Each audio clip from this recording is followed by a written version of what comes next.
सौंदर्यं निजहृदगतं प्रकटितं स्त्रीगूढभावात्मकं पुंरूपं पुनस्तदन्तर्गतं प्रावेशस्वप्रिये संश्लिष्ठावयोर्बभौ रश्मयः कृष्णो हि यत्साक्षिकं रूपं तत्त्रयात्मकं परमभिध्येयं सदा वल्लभम्। अत्र उपस्थित सत्संगानुरागी सर्वभगवदीय वैष्णव वृंद, हर वर्ष की तरह इस वर्ष भी हम सभी फागोत्सव का आनंद लेने के लिए इकट्ठे हुए हैं, जिसके अंतर्गत हालांकि इस विषय पर पहले भी वचनामृत हो चुके हैं, किंतु सभी का ऐसा मानना था कि उस वर्ष उस वचनामृत की हम रिकॉर्डिंग नहीं कर पाए, इसलिए हम दोबारा से इस विषय को यहाँ पर लेकर और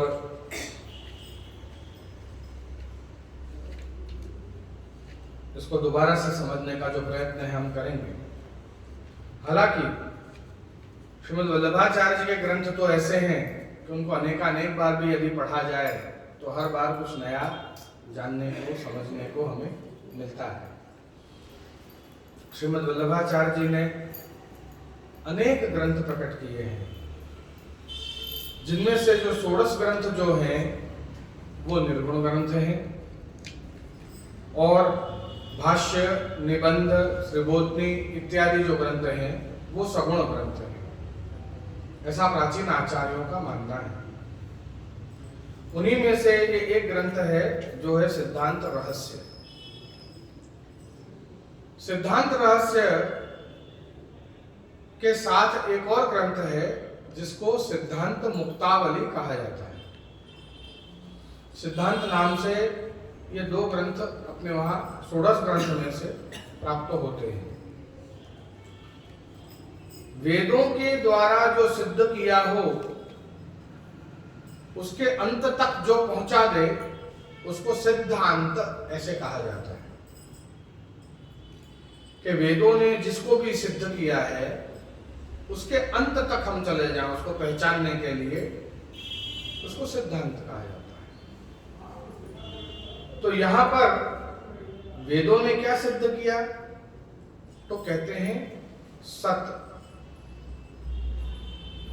वास्तव में सत्य क्या है ना?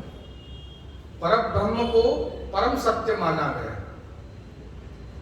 तो कहते हैं कि संपूर्ण ज्ञान जो सत्य का करा देवे उसी को सिद्धांत कहा जाता है। ये दूसरी परिभाषा है कि परम सत्य का पूर्ण ज्ञान जो करवा दे वो है सिद्धांत। तो यहां पर श्रीमद् वल्लभाचार्य जी शुद्धाद्वैत ब्रह्मवाद की स्थापना करते हुए और उस शुद्धाद्वैत ब्रह्मवाद के रहस्य को बताते हुए इस ग्रंथ का नाम सिद्धांत रहस्य रखा है कि यहां पर जो है प्रभु का जो स्वरूप है उसका रहस्य क्या है। अब ये समझने की बात है कि परब्रह्म पूर्ण पुरुषोत्तम अपने स्वरूप को जब आपको प्रकट करने की इच्छा हुई, देखिए इससे पहले आपने शंकराचार्य जी को आज्ञा दी कि माया को प्रकट करो और मुझे गुप्त कर दो। यहां पर श्रीमद् वल्लभाचार्य जी से आज्ञा कर रहे हैं कि आप माया को अप्रकट कर दो और मुझे प्रकट कर दो। जो सत्य है वास्तव में उसको बतलाओ, है ना? माया तो एक आवरण है बस। तो यहां पर जब ये प्रकट करने की आज्ञा करी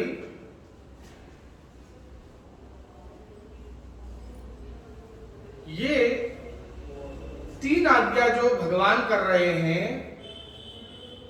वो मात्र दृष्टि द्वारा कर रहे हैं। कृपावलोकन पटुहु दत्वा ज्ञांश्च। मात्र सुबोधनी जी में भी इस बात का वर्णन कर रहे हैं। सुबोधनी जी का मंगलाचरण है ये, दत्त्वा ज्ञांश्च कृपावलोकन पटुः यस्मादतो हम मुदा। मुझे अति आनंद है क्योंकि वहां निकुंज में जब भगवान आज्ञा करने जा रहे हैं उस समय स्वयं आप श्री राधा जी के संग विराजे हैं, आनंद स्वरूप हैं।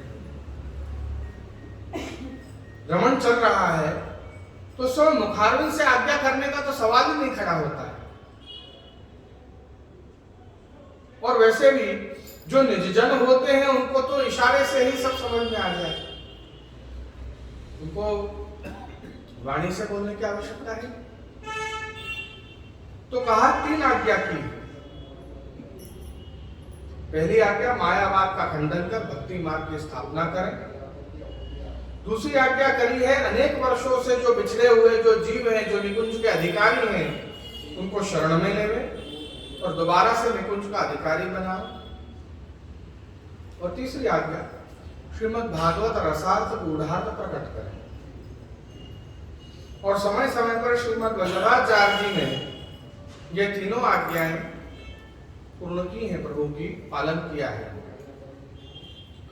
तो कृपावलोकन द्वारा श्री वल्लभ को प्रकटम सामर्थ्य स्थापित करके और उनको ये 3 आज्ञा करें।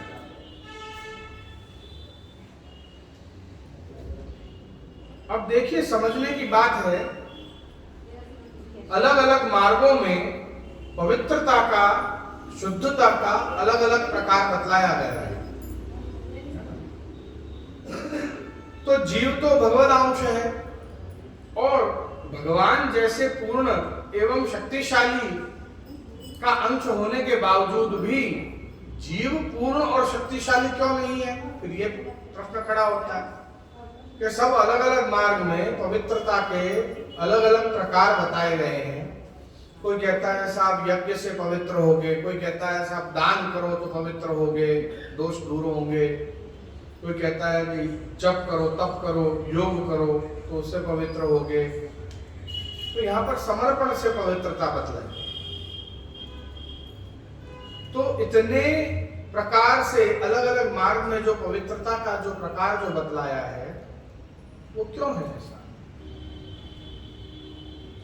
आज जब भगवान का अंश होता है जीव, तो फिर वो जीव इतनी शक्ति क्यों नहीं रखता है जितनी शक्ति भगवान रखते हैं?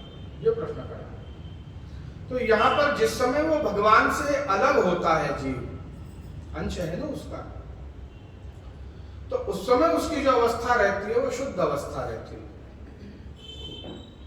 अग्नि से जब तनका अलग होगा, चटकेगा कोयला, उसमें से तनका उड़ के बाहर गिर जाएगा, तो भी कैसा एकदम अंगारे जैसा गर्म होगा, जल रहा होगा, केसरी लाल हो रहा होगा। उसके बाद यदि वो बहुत देर वो अग्नि से दूर पड़ा रहता है तो बुझने लगता है, उसको कहते हैं बद्ध अवस्था। यदि हम भी प्रभु से बहुत समय तक दूर रहेंगे तो हमारी शक्तियां क्षय होने लगेंगी। फिर तीसरी अवस्था आती है जब हमको दोबारा से मन में आता है कि नहीं, अब हमको प्रभु को जानना है, पहचानना है, उनके लिए सत्संग करना है, सेवा करना है, ग्रंथों में क्या लिखा अलग अलग ग्रंथों में पढ़ना है। तब उसको कहते हैं मुक्त अवस्था। वो जीव की मुक्त अवस्था है कि वो दोबारा से प्रभु के निकट आना चाह रहा है।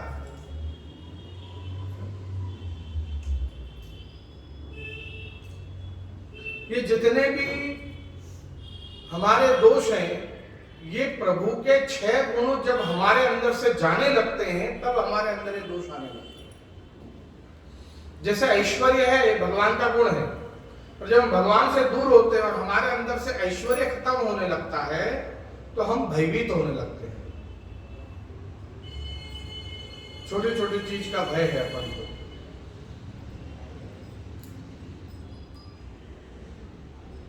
जैसा पहले हो चुका है ऐसा वापस ना हो, या जो अभी हो रहा है या जो अभी है हमारे पास उसमें से कुछ घटे नहीं। या भविष्य में हमारे साथ कुछ बुरा ना हो।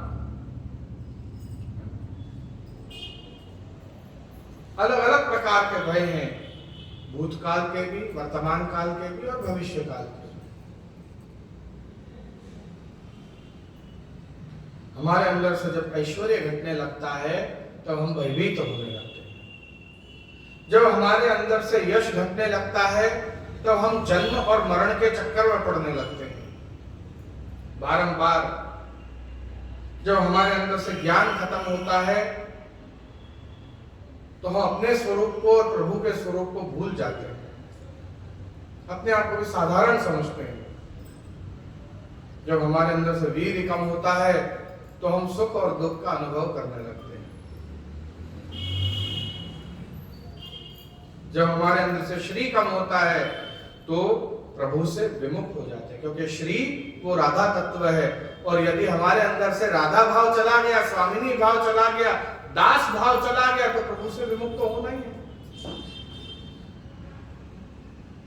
और जब हमारे अंदर से वैराग्य जाने लगता है तो हम लौकिक में आसक्त होने लगते हैं।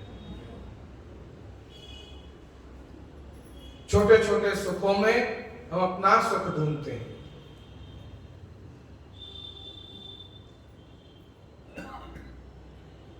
बहुत सुंदर एक वार्ता, एक कहानी कहीं पढ़ी थी। एक आदमी बहुत देर से कुछ ढूंढ रहा था, सड़क के किनारे, घर के बाहर, बरामदे में। दया आई पड़ोसी को। पड़ोसी ने पूछा, भाई क्या ढूंढ रहे हो? बोला, मेरी तिजोरी की चाबी खो गई। तो आखिरी कहां देखी थी तुमने? तो घर में देखी थी, वो आखिरी में वह पलंग पे रखी हुई थी। तो वहां देखी कि नहीं? वहां नहीं देखी। क्यों नहीं देखी? सब बत्ती नहीं है, बाहर सड़क की बिजली चालू है तो बाहर बत्ती है, इसलिए बाहर ढूंढ रहा हूं। भीतर बत्ती नहीं है, अंधेरा है, इसलिए भीतर नहीं ढूंढ रहा। हम ये गलती करते हैं। वो तिजोरी में सुख बंद है। जब घर में अंधेरा लगता है ना तो हम उस सुख को बाहर ढूंढते हैं। छोटी छोटी चीजों पर दुखी होने लगते हैं और छोटी छोटी चीजों में सुखी होने लगते हैं। ये वैराग्य की कमी के कारण होता है।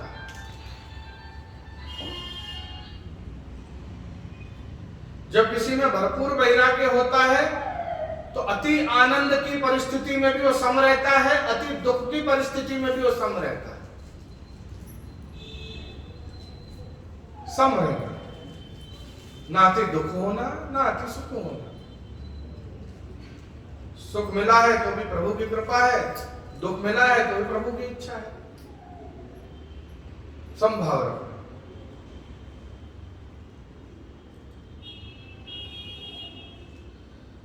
तो श्रीमद् वल्लभाचार्य जी को ये सारे दोष जब जीव के अंदर हैं और भगवान ने जो 3 आज्ञा दी हैं उनमें से एक आज्ञा कि आप इनको ब्रह्म संबंध दीजिए या इनको शरण में लीजिए और मेरी सेवा सौंपिए। ब्रह्म संबंध की तो बात नहीं कही थी उस समय, पर इनको शरण में लीजिए। तो श्रीमद् वल्लभाचार्य जी वही सोच रहे हैं कि जीव इतना दोष से भरा हुआ, इसको कैसे समझ आएगी जो बात मैं बताना चाह रहा हूं। वो कैसे समझेगा प्रभु का वो स्वरूप? वो कैसे समझेगा कि वो किसका स्पर्श कर रहा है रोज सेवा में? उसको क्या मिल रहा है इस कलयुग में?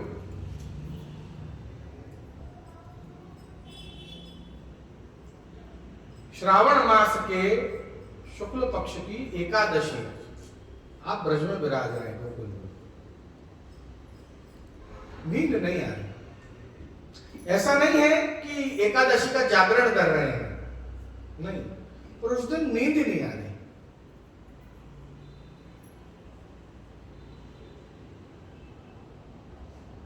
चार प्रश्न सता रहे हैं श्रीमद् वल्लभाचार्य जी।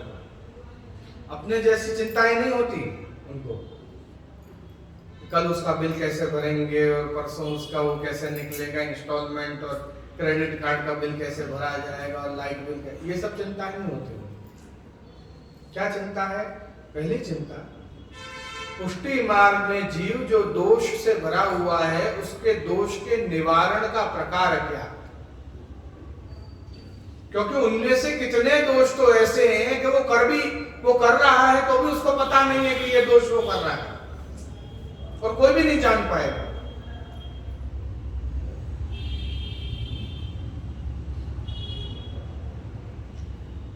दूसरा, दैवी और आसुरी ये दोनों ही साथ में रहते हैं। सृष्टि वही है, रोज मिलना जुलना है, तो कैसे पता चले कि इसको ब्रह्म संबंध देना और इसको नहीं देना? एक परिवार में भी दो लोग अलग अलग हो सकते हैं, कोई बहुत अधिक लौकिकावेशी हो सकता है और कोई बहुत अधिक भगवदीय हो सकता है, यह भी संभव है। तो समझो मां को दिया ब्रह्म संबंध पर बेटे को नहीं दिया, तो पता कैसे चले कि ये दैवी है और ये आसुरी है ना?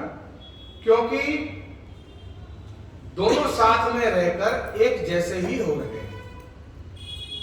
सीधी बात यह है, आसुरी या लौकिकावेशी के साथ रहकर दैवी जीव भी आसुरी के जैसे ही बर्ताव करने लग गया है।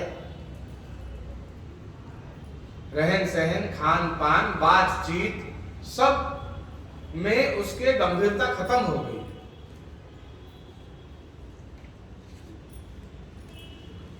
तीसरा प्रश्न, दोष युक्त जो जीव है उसको संपूर्ण निर्दोष निर्विकार अच्युत भगवान को छूने कैसे दें? ठीक है, आज यदि कोई किसी वस्तु का अधिकारी नहीं है और उसको वो चीज हम दे दें, वो उसको संभाल नहीं पाएगा, क्योंकि उसको उसकी अहमियत ही नहीं पता है। यहां पर क्या हो रहा है, परब्रह्म पूर्ण पुरुषोत्तम जो व्यापी वैकुंठ के नायक हैं, उनकी सेवा आपके घर विराज रही है और हमें पता ही नहीं है कि हम क्या कर रहे हैं। समझ रहे हैं आप? ये चिंता है, इतना दोष से भरा कि जिसकी दृष्टि में भी वो आनंद नहीं है। जो भगवत सेवा मात्र कोई लौकिक वस्तु की प्राप्ति के हेतु करना चाहता है कि ये सेवा करूं तो ये मिल जाए, उसके अंदर वो प्रभु को देने का नहीं, जो प्रभु से ले लेने का भाव है,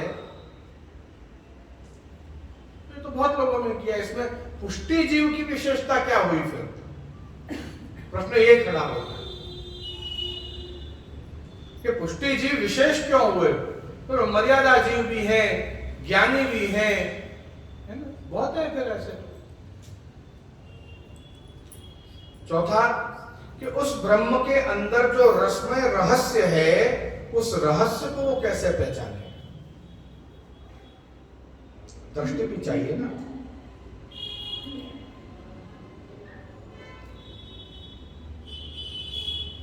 एक जगह अर्थ करे अत्यतिष्ठत दशांगुलम, तो भगवान की 10 उंगलियां जो हैं वो 10 दिशाएं हैं।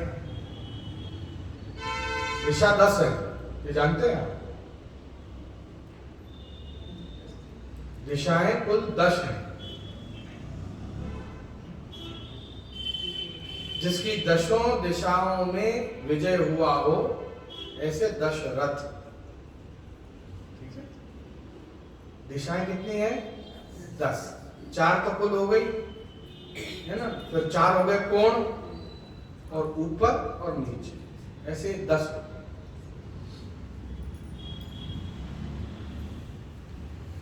तो भगवान की 10 उंगलियां 10 दिशाएं हैं।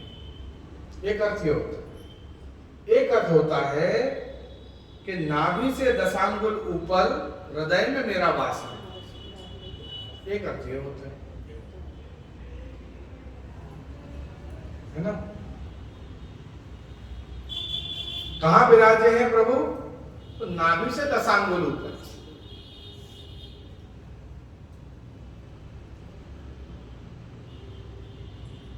अब इस दृष्टि से देखने वाले जीव कितने हैं, वो रहस्य कौन समझाएगा?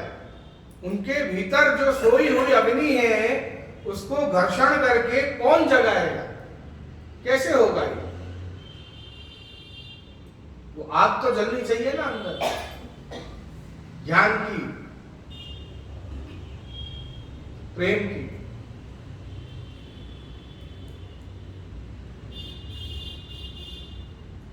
बहुत से वैष्णव हैं ऐसे, अनेक ग्रंथों का वांचन है जिनको, पर उसका एप्लीकेशन नहीं है। उनसे पूछोगे आप तो निश्चित रूप से जवाब मिलेगा। सुबोधनी जी में से निकाल के पूछ लो उनसे, या षोडश ग्रंथ में से आप कोई भी प्रश्न निकाल के पूछ लो, वो जवाब देंगे आपको, पर उसका एप्लीकेशन नहीं है जीवन में।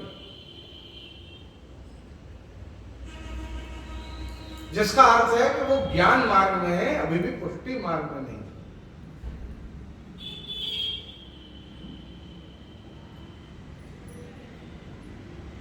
वो सिर्फ जानकारी बटोर रहे हैं, उसको भगवत सुखार्थ, भगवत सेवा में विनियोग नहीं कर रहे हैं।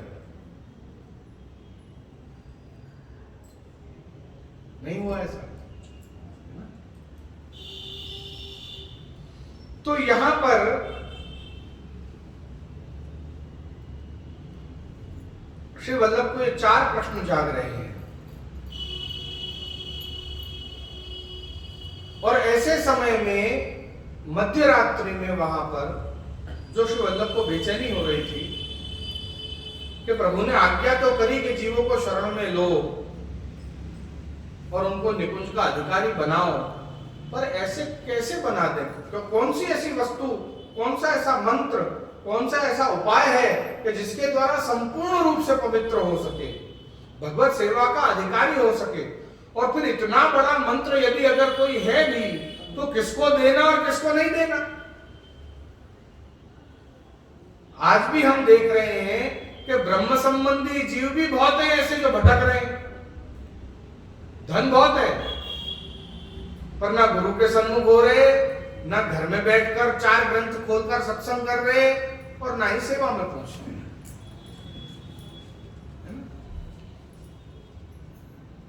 क्या अधिक नहीं हो पाए तो चलो भाई झारी चरण स्पर्श किए ठाकुर जी के, कुछ एक सामग्री भोग धर के ठाकुर जी को, फिर जा रहे हैं दुकान। ऐसा भी नहीं है नियम।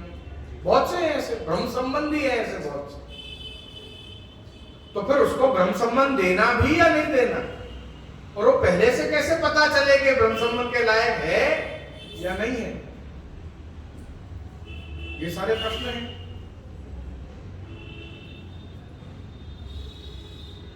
ठाकुर जी प्रकट हुए, साक्षात भगवत आप हो। स्वयं भगवान अपने मुख से वचनों को प्रकट कर रहे हैं, आज्ञा दे रहे हैं, हे वल्लभ, ये जो 4 प्रश्न तुम्हारे मन में जगे हैं। पहला प्रश्न कि पुष्टि के जीवों को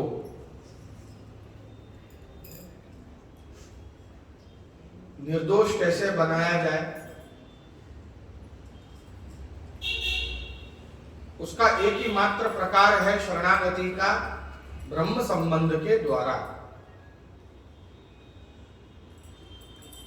तो यहां ब्रह्म नाम का ही उपयोग क्यों हुआ?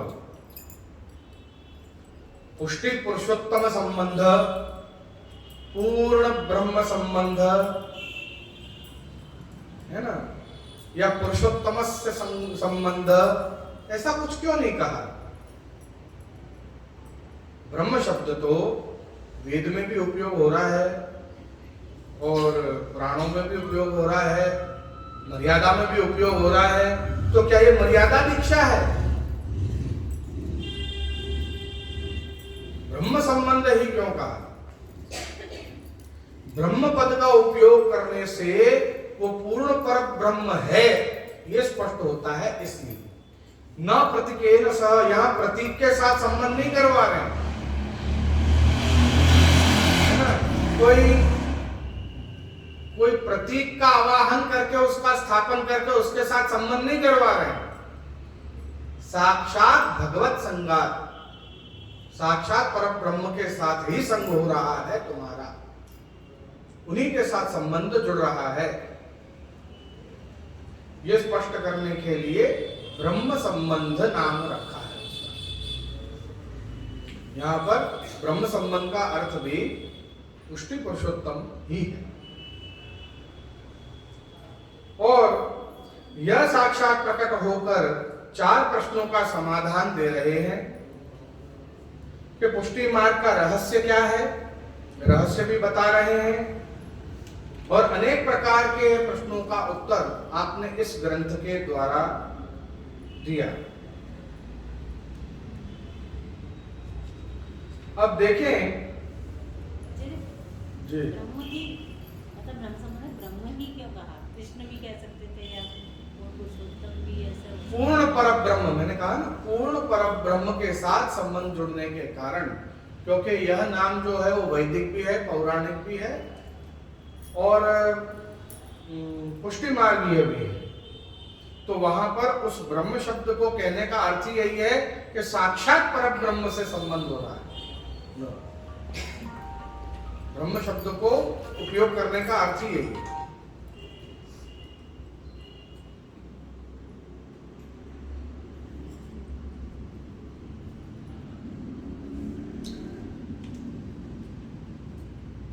तो यहां पर अब एक बात और आती है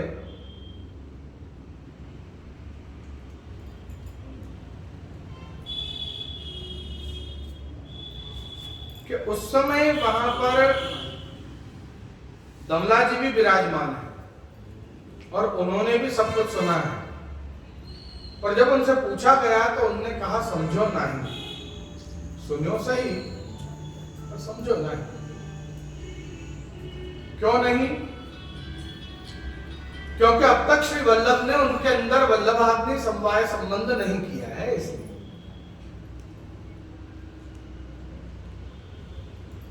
जब उनको हो जाएगा वल्लभाग्नि का संबंध, तब उनको भी समझ में आ जाएगा। क्योंकि वहां जो लीला हो रही है वो साधारण दृष्टि से नहीं दिखेगी। विक्रम संवत 1549 में श्रावण मास के शुक्ल पक्ष की एकादशी की रात्रि, द्वितीय पृथ्वी परिक्रमा में श्रीमद् वल्लभाचार्य जी आप पृथ्वी परिक्रमा को करते करते आप गोकुल पधारे हैं और मध्य रात्रि हुई। वर्णन मिलता है कि ठाकुर जी जब प्रकट हुए, श्री ठाकुर जी ने ब्रह्म संबंध दिया श्री वल्लभ को। श्री वल्लभ ने उनको पवित्रा धराया है और मिश्री हो गए। मैंने आपको पहले भी बतलाया था कि मिश्री ही क्यों, जैसे मंगल सूत्र को अखंड सौभाग्य का प्रतीक माना जाता है, ऐसे मिश्री को अखंड माधुर्य का प्रतीक माना जाता है।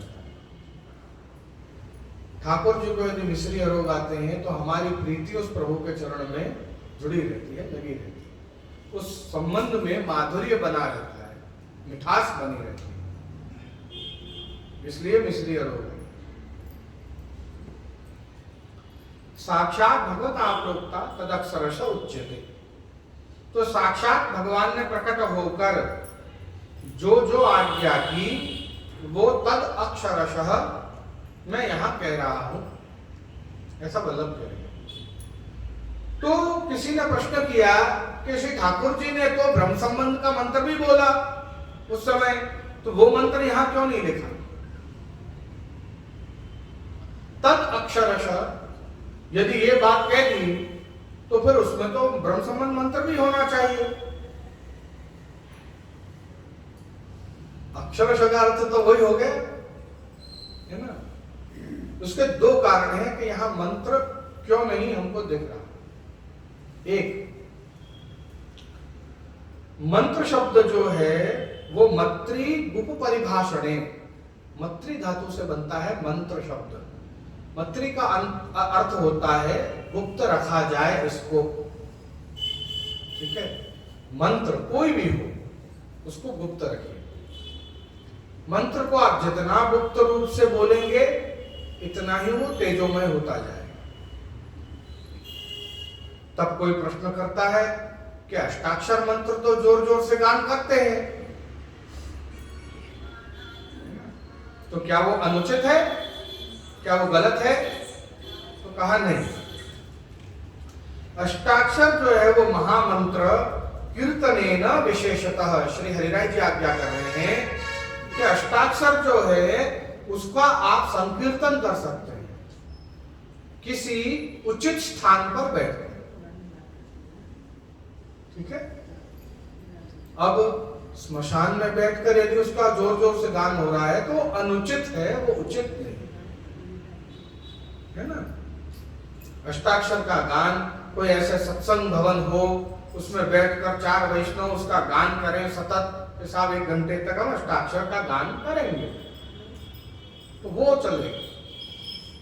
कोई पवित्र स्थान पर पवित्रता में बैठकर यदि आप उसको जोर से उच्चारण करें तो उसमें हर्जा नहीं, पर सब जगह उसको जोर से नहीं बोल सकते। धीरे से आप सब जगह बोल सकते, धीरे से मतलब मन में।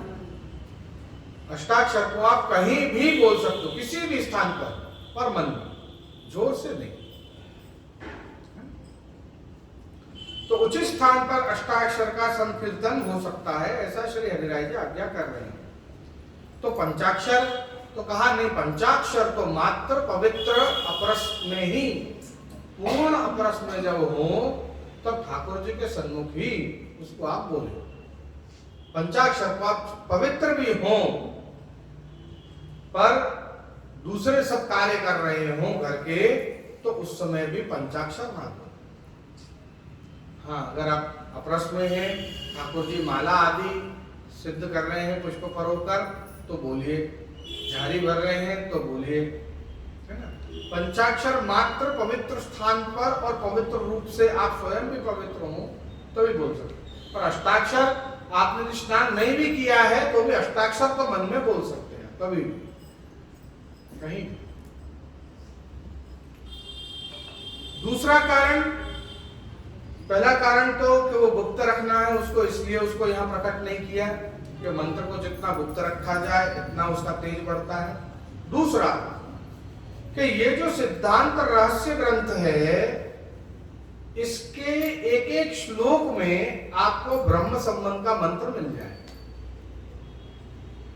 वो गुप्त रूप से अंदर ही छुपा हुआ है इसमें, इसको यो प्रकट नहीं किया है पर यो गुप्त रूप से इसके अंदर ही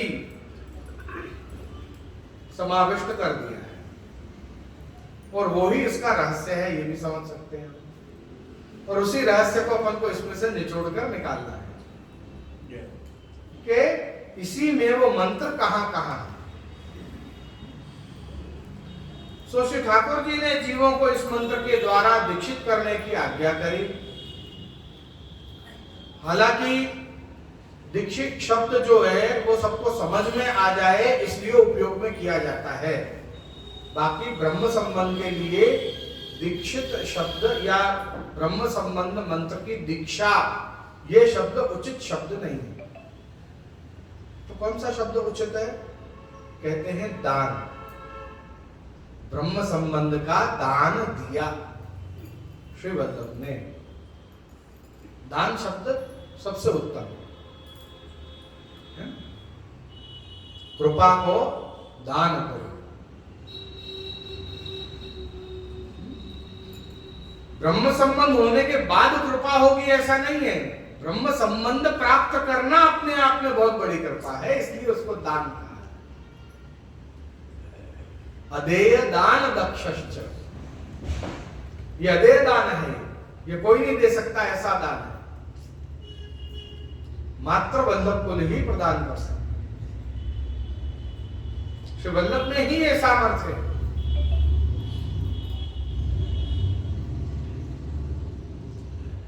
पुष्टि मार्ग में अहंता और ममता जो है उसको प्रभु के चरणों में विनियोग करने की आज्ञा है, ना कि उसके नाश करने की आज्ञा। बहुत समझने की बात है, क्योंकि यदि हमारे ममत्व का नाश हो जाएगा तो प्रभु में हमारी आसक्ति कैसे जुड़ेगी? नहीं, ममता ही हमारी मर जाएगी, खत्म हो जाएगी, नाश हो जाएगा ममता का, तो प्रभु में कैसे जुड़ेगी? उनके चरणों में लगेगी नहीं फिर वो आसक्ति, तो उसका नाश नहीं बताया, उनके चरणों में उनका अर्पण करना। आज दो ठाकुर जी संग विराजे, तो ये कौन के ठाकुर जी? कि ये मेरे ठाकुर जी हैं। तो ममता होगी तभी तो यहाँ कहोगे ये मेरे हैं, ये उनके हैं, नहीं? तो यहाँ पर ममता का नाश नहीं है, ममत्व का नाश नहीं है। यहाँ उसको प्रभु के मैं उसको कर देना। अहंता ममता नाशे सर्वदा निरहन करतौ स्वरूपस्थो यदा जीव कृतार्थ स निगद्यते। यह आज्ञा भी श्रीमद् वल्लभाचार्य जी की बालबोध ग्रंथ में। अहंता ममता नाशे सर्वथा निरहन करतौ। अहंता ममता का नाश करके स्वरूपस्थ होकर यदि वो जीव जो है वो अपने को कृतार्थ करेगा, तभी उसको भगवत प्राप्ति होगी। ये बालबोध ग्रंथ में बतलाया। अहंता ममता नाशे ऐसे कहा, पर बालबोध ग्रंथ किसके लिए बतलाया है? मर्यादा भागियों के, पुष्टि मार्गियों के लिए बालबोध ग्रंथ नहीं। पुष्टि मार्गीय जीवों को मर्यादा मार्ग में क्या क्या होता है वो समझाने के लिए बालबोध ग्रंथ रचा है। चला रहा है कि साहब शिव जो हैं वो भोग ही देते हैं, कृष्ण जो हैं वो मोक्ष ही देते हैं। ये सब बातें जो हैं वो ज्ञान वर्धक है। ये सब ज्ञान दिया श्री वल्लभ ने कि ये सब समझ लो, एक ही ग्रंथ में सब कुछ समझा दिया। तो पुष्टि मार्गी जीव की कृतार्थता किसमें है? अगर अहंता ममता नाश में नहीं है तो कहा जो भक्ति वर्धनी में जो प्रकार बतलाया है वो पुष्टि मार्गी जीवों के लिए प्रकार है। बालबोध में जो प्रकार बताया वो नहीं। क्या कर रहे हैं? यदा स्याद व्यसनम कृष्ण कृतार्थ स्याद तदैव ही। यहां तो और ममता जुड़ जाए, व्यसन हो जाए उसका, तब उसको कृतार्थ मानो। उसका ममत्व हो जाना चाहिए प्रभु में, उसकी लगनी लग जानी चाहिए, प्रभु के संग जुड़ जानी चाहिए, तब समझो कि कृतार्थ हो तुम। जबकि और सब मार्ग में न माता न पिता च न यज्ञ न देवा, न माता है न पिता है न यज्ञ है न भगवान है, और जो जीव है वो भगवान है ना? वहां तो सब ऐसे सिखाया है, बाकी कोई कुछ है ही नहीं।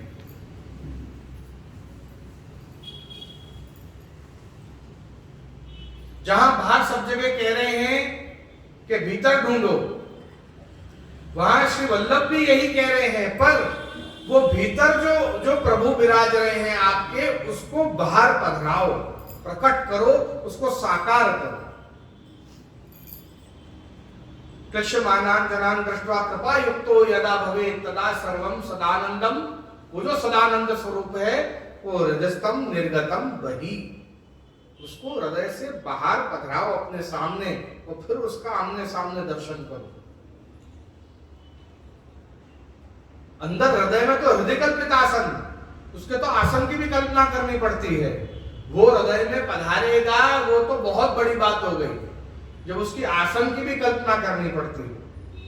समझना, जहां इस आसन की भी कल्पना करनी पड़ती हो तो ये ग्रंथ उस पर विराजेगा, ये तो बहुत बड़ी बात होगी। क्या पता विराजे नहीं भी विराजे।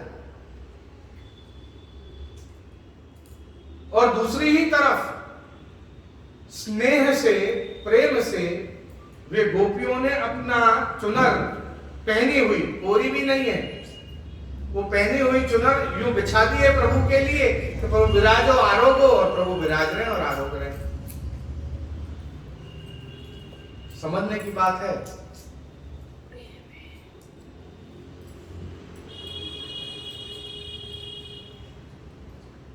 तो यहां पर जब कृष्ण का व्यसन हो जाए, अहम और ममत्व ये दोनों ही उसकी शरण में विनियोग हो जाए, तब आप खुद को कृतार्थ मानिए। ये मेरा है अहम, मैं इसका हूं, एक लगनी जुड़ जाना ममत्व। तो जब ऐसा हो तब सर्वदोष निवृत्त रही, तब सर्वदोष दूर हो जाए।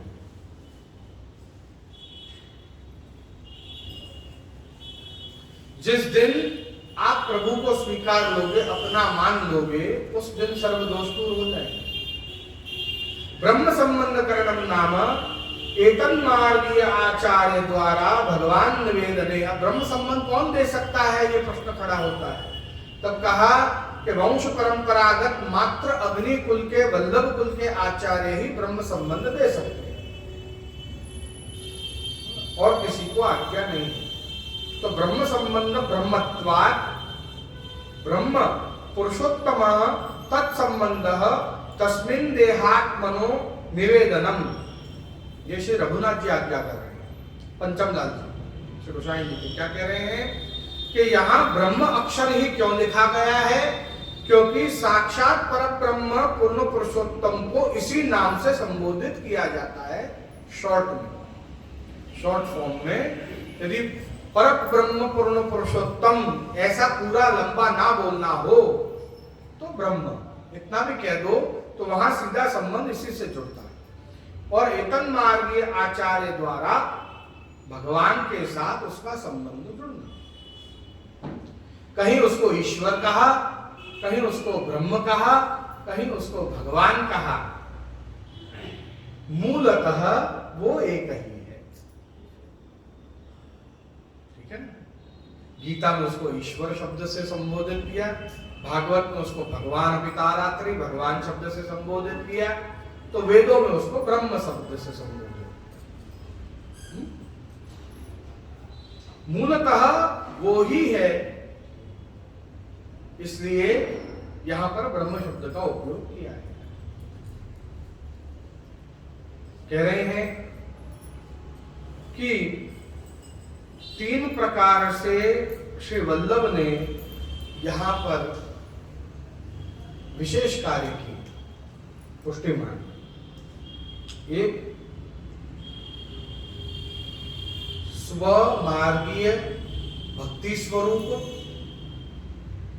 2 स्वमार्गीय सेव्य स्वरूप, और 3 स्वमार्गीय सेवा प्रकार। ये 3 विशेष कार्य किए श्री वल्लभ ने। पहला क्या? स्वमार्गीय भक्ति स्वरूप, हमारी भक्ति कैसी होनी चाहिए ये बतलाया। दूसरा स्वमार्गीय सेव्य स्वरूप, हमारा प्रभु कौन है, कैसा है, क्या सामर्थ्य है उसका, ये बतलाया। और तीसरा स्वमार्गीय सेवा प्रकार, हम उसकी सेवा कैसे करें। तो पहले प्रेम भक्ति स्वरूप, प्रभु का स्वरूप, और रीत, सेवा की रीत भी तो पता होनी चाहिए ना, तो उसको कैसे रुचता है ये भी पता होना चाहिए हमको। तो ये तीनों प्रकार अपने सम्मुख प्रकट किए कृपा करके श्री वल्लभ ने। तो यहां पर पहले अपने मार्ग में भक्ति का प्रकार क्या है, और प्रभु किन किन भावों के द्वारा भजे जाते हैं शुद्धाद्वैत ब्रह्मवाद में। क्या अपने यहां वीर रस, रौद्र रस, भयानक रस, विभत्स रस, कारुण्य रस, क्या ये रस भी है? या वात्सल्य रस, सख्य रस मतलब हास्य रस, ठीक है, तो सख्य रस हो, दास्य रस और श्रृंगार रस मतलब माधुर्य, गोपी भाव, ये चार ही हैं। तो कहा कि ये जो चार हैं ये स्थायी रूप से हैं, बाकी सब संचारी में आते जाते रहते हैं, बाकी जितने भी रस। किंतु यही जो चार रस हैं, वात्सल्य, सख्य, दास और माधुर्य, ये चार स्थायी। इसमें भी सबसे उत्तम माधुर्य या श्रृंगार रस बतला है, सभी रसों का राजा वो। यदि आपके हृदय में प्रभु के लिए गोपी भाव या पति भाव जाग रहा है तो उससे उत्तम और कुछ नहीं, वो सबसे उत्तम, सबसे बड़ा वो भाव। क्योंकि वही एक भाव ऐसा है कि वो पत्नी जब पति की चरण सेवा कर रही है तब वो दास हो जाएगी, जब वो भोजन करा रही है तब वो मां हो जाएगी, जब वो सुख दुख की बातें कर रही है तब वो मित्र सखा हो जाएगी, और जब वो उसको प्रेम दे रही है तब वो पत्नी हो जाएगी। तो एक ही रस ऐसा है कि जिसके अंदर ये सारे रस एक साथ आ सकते हैं, इसलिए इसको सबसे उत्तम माना गया। किंतु सभी को ये प्राप्त नहीं है, तो अपने आप को ऐसा भी नहीं समझे कि तो हमको कुछ नहीं मिला मार्ग में, यूं भी नहीं समझे।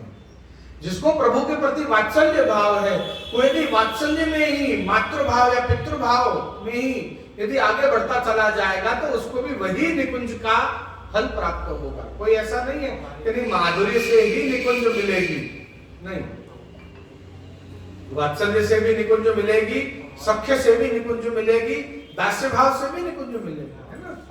पर वो उसी रस में टिका रहे, डामाडोल नहीं हो फिर, अरे नहीं अब मेरे को ये वाला रस अच्छा लग रहा है, अब इसको थोड़े दिन इस भाव से करते हैं, ये नहीं। श्री ठाकुर जी स्वयं प्रेरणा करेंगे आपको और उसी रस को आपको पकड़ के आगे बढ़ते जाना है, उसी में आपको परम फल की प्राप्ति करा देंगे श्री ठाकुर। तो यहाँ पर अलग अलग शास्त्र एवं ग्रंथों के अंदर जो धर्म के विधान जो बतलाए गए हैं वो पुष्टि मार्ग में कैसे, किस प्रकार से पालन होते हैं, किस प्रकार से अलग है पुष्टि मार्ग से। कहा कि विवेक आदि तो विवेक, धैर्य और आश्रय और चतुर्वेद पुरुषार्थ जैसे धर्म, अर्थ, काम, मोक्ष एवं त्याग आदि का जो वर्णन किया गया है, त्याग मतलब संन्यास का जो वर्णन किया गया है, उसका पालन पुष्टि मार्ग में किस प्रकार से करते हैं। क्या यहाँ पर घर परिवार सब छोड़कर वैराग्य लेने का प्रकार बतलाया है पुष्टि मार्ग में? तो यहाँ पर संन्यास निर्णय जो ग्रंथ लिखा है उसमें क्या है, श्रीमद् वल्लभाचार्य जी ने बतलाया पुष्टि मार्ग के संन्यास कैसे लेना चाहिए, ये मर्यादा मार्ग के संन्यास से कैसे अलग है ना। यहां अपना सब प्रकार अलग है, बहुत ज्यादा।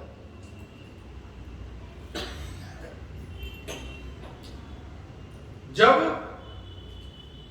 आप मर्यादा मार्ग में दिया और अगरबत्ती करते हैं तो वहां उसका अर्थ अलग हो जाता है, और जब पुष्टि मार्ग में राजभोग अरोगाते समय जो धूप और दीप ठाकुर जी पर वारते हैं तो वहां उसका प्रकार अलग हो जाता है।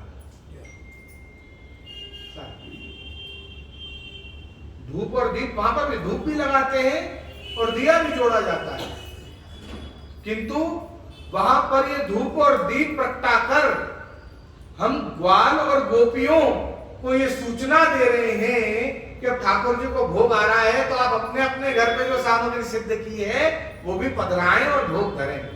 अपने यहां ये अर्थ है उसका। गोपाल गोपिष्ट सूचय, ग्वाल बाल और गोपियों को ये सूचना देने में आ रही है कि अब ठाकुर जी को भोग आ रहा है, आप भी पधरा लाइए, जो भी आपकी इच्छा हो पधराने। यहां ऐसा अर्थ है। मर्यादा मार्ग के जैसे एक तरफ दिया जोड़ दिया, एक तरफ अगरबत्ती जोड़ दी, वो प्रकार अपने वहां नहीं, क्योंकि वहां उसका अर्थ अलग है।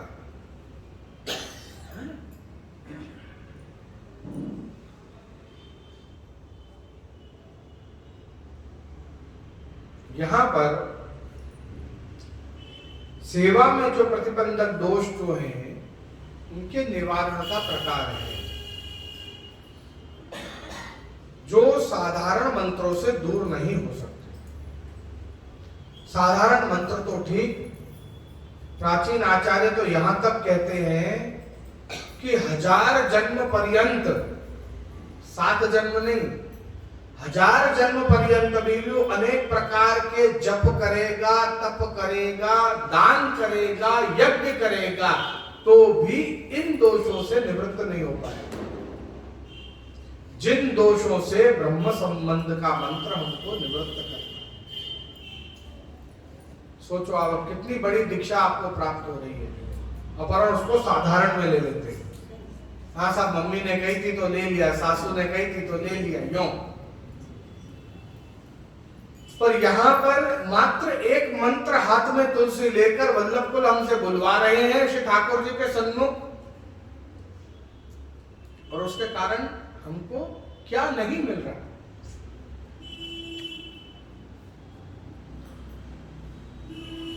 अभी बीच में एक वैष्णव ने मुझे एक चित्र जी के दर्शन करवाए।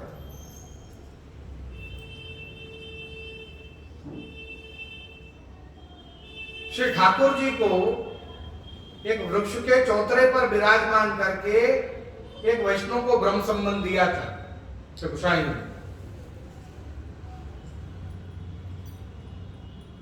वो वैष्णव नित्य जाकर उस वृक्ष से सत्संग करता था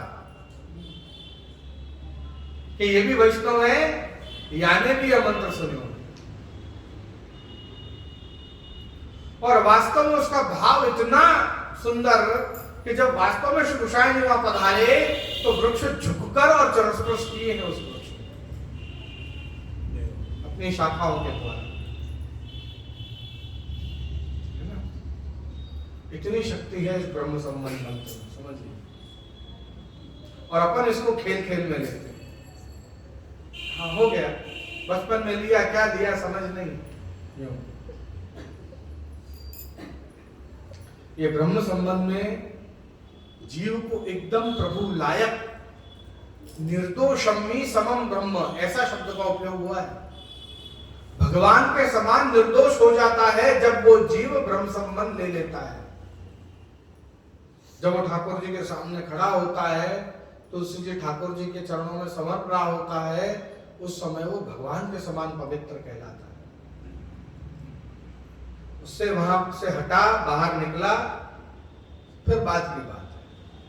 पर जब वहां वो अपरस करके हाथ में तुलसी लेकर खड़ा होता है और इस मंत्र को बोल रहा होता है, तब निर्दोष हमनी समम, इतना पवित्र होता है, भगवान के समान निर्दोष, ऐसे कहा। इतना बड़ा मंत्र है, इसीलिए तो इसको सब जगह नहीं बोलते, इसीलिए इसको गुप्त रखा। जो ब्रह्म संबंध लेवे वो उसको पवित्रता में ठाकुर जी के सन्मुख अपरस करके बोले। हाथ में तुलसी ना हो तो भी बोले, कोई बात नहीं। इस मंत्र को ठाकुर जी के सन्मुख जरूर बोले, जो जो ब्रह्म संबंधी जीव हैं। तो इस प्रकार से यहां पर ऐसा वर्णन प्राप्त हुआ। अब श्रावण से अम्ले पक्षे एकादश्यां महानिशि साक्षात भगवता प्रोक्तम तदक्षरशो विष्णु दैवत्वात् तद उपलक्ष्यते मासस्यापि वैष्णवत्वात्। अब प्रश्न खड़ा होता है, श्रावण मास के जो देवता हैं वो वास्तव में विष्णु हैं, ठीक है। इसीलिए शिव विशेष रूप से अपनी भक्ति करते हैं क्योंकि वो वैष्णव है। पर मिति कौन सी चुनी है तो कहा एकादशी। अब एकादशी शिव मिति है। लोग ऐसा समझते हैं कि एकादशी कृष्ण की मिति है इसलिए व्रत होता है उस दिन, और वास्तव में एकादशी शिव मिति है और द्वादशी विष्णु मिति श्री हरि की मिति जो है वो द्वादशी है। पर एकादशी को व्रत करके हम पवित्र हो जाएं, जिससे द्वादशी की सवेरे जब हम सेवा करें तो बड़ा आनंद आवे, ऐसा है उसका। तो यहां पर शुक्ल पक्ष एक देखो अपने आप में बताता है, कृष्ण और शुक्ल, ठीक है। तो पक्ष भी शुक्ल मतलब शिव का, और श्रावण मास भी यो तो शिव का मास भी कहते हैं उसको, और मिति एकादशी भी शिव की। तो फिर ब्रह्म संबंध ऐसे दिन क्यों दिया जो जिसमें सब कुछ शिव का ही है? श्रावण मास में शुक्ल पक्ष, कृष्ण ने शुक्ल पक्ष में, और उसमें भी एकादशी, क्योंकि वैष्णवा नाम उत्तमम शिवम, वैष्णव में सबसे उत्तम कौन है? शिव। तो अपन सब परम भक्त बने, इसीलिए ऐसे समय को चुना गया जो कि हमारी भक्ति हमारे अंदर दृढ़ जाती है। तो अमल श्रावणस्य अमले पक्षे, अमल का अर्थ ये है जिसके अंदर कोई भी मल ना हो, मतलब दोष ना, निर्दोष है। तो इसलिए ऐसा दिन चुना गया है। शिवस्तु भक्ति प्रधानम, शिव की जो भक्ति है वो सबसे उत्तम है, इसलिए शिवमिति इत्यादि एकादशायाम। इंद्रिय भी एकादशी है। इंद्रियां कितनी है अपने शरीर में? एकादश है, 11। तो 11 के 11 इंद्रिय प्रभु को विनियोग होवे, उस कारण से भी एकादशी चुनी गई। तो यहां पर इंद्रियवान अक्षणवताम फलमिदम, इंद्रियवान ये जो शरीर है, फलमिदम, उसका जो फल है वो यह है, इदम मतलब परब्रह्म श्री कृष्ण, न परम विदामा, कृष्ण को प्राप्त करने के बाद दूसरा और कोई भी परम फल नहीं रहता है, वही सबसे परम फल है। विदामः कौन कह रहा है? वयम विदामः, हम कह रहे हैं। हम मतलब कौन कह रहे हैं ये वाक्य? ये वेणु गीत का वाक्य है ना, कौन कह रही हैं ये वाक्य को? अक्षणवताम फलमिदम न परम विदामः, गोपियां कह रही हैं। पर गोपियां कौन है? वेद की ऋचा है ना। तो वेद की ऋचाओं से अधिक कोई और जानता है भगवान को कैसे प्राप्त करना? वेद से ज्यादा कौन जानता है? भगवान के प्राप्ति के सभी मार्ग, उत्तम से उत्तम मार्ग वेद में लिखे हुए। तो जब स्वयं वेद की ऋचा कह रही है कि हम कह रही हैं कि इससे परम फल कोई और है ही नहीं, इसका अर्थ है प्रमाण कि भगवान को प्रेम करना, एकादश इंद्रिय सभी उसको विनियोग कर देना, इससे बड़ा कोई परम फल नहीं। तो यहां पर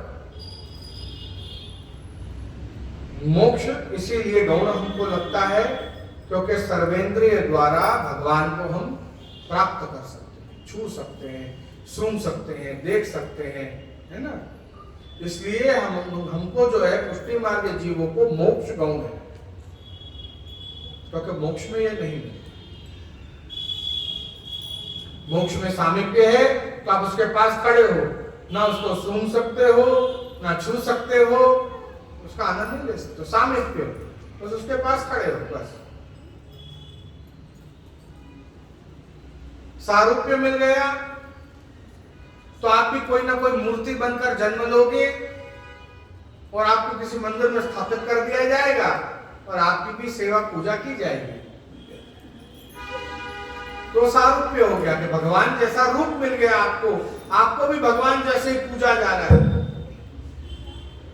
मर्यादा मार्ग में यह प्रकार है। पुष्टि मार्ग में, पुष्टि मार्ग में क्या है?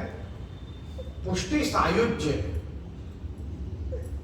उसके साथ रहे, पर सायुज्य भी पुष्टि सायुज्य, उसको सूंघ पाना, देख पाना, स्पर्श कर पाना, उसके साथ खेलना, उसके साथ बातें करना, सुनना, सब सारी इंद्रियां यहां विनियोग हो रही है। ऐसी कृपा कोई नहीं कर सकता।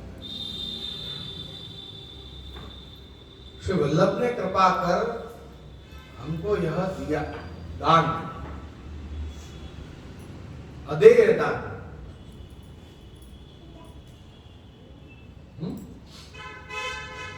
साक्षात यथा गोकुले साक्षात व्यू रहित पूर्ण पुरुषोत्तम प्रकट्य नैव भक्ताभिनिष्टम तत्वान, जिस प्रकार से भक्त की अभिलाषा को पूर्ण करने के लिए आप साक्षात व्यू रहित, प्रतीक नहीं, स्वयं साक्षात भगवान नंद बाबा यशोदा के लिए गोकुल में प्रकटे, बिल्कुल उसी प्रकार से यहाँ पर श्रावण मास की शुक्ल पक्ष की एकादशी की रात्रि को श्री वल्लभ के सम्मुख वही प्रभु प्रकटे हैं। ऐसा व्यू रहित, ऐसा कह रहे हैं। तो अंतराय रहित भी अर्थ है। साक्षात का अर्थ क्या है? अंतराय रहित, किसी प्रकार का अंतराय नहीं है भक्त और भगवान के बीच में, ऐसा स्वरूप रखते हैं। प्रोक्तम, तो यहाँ पर प्रोक्तम नाम प्रकर्षेण उत्तम निश्चयम कृत्वा उत्तम। प्रोक्तम का अर्थ यहाँ क्या बताया कि साक्षात भगवान ने इस पर प्रकाश डाला, स्वयं भगवान ने इस बात को प्रकट किया, स्वयं बोले, स्वयं समझाया, ऐसा। तो यहां पर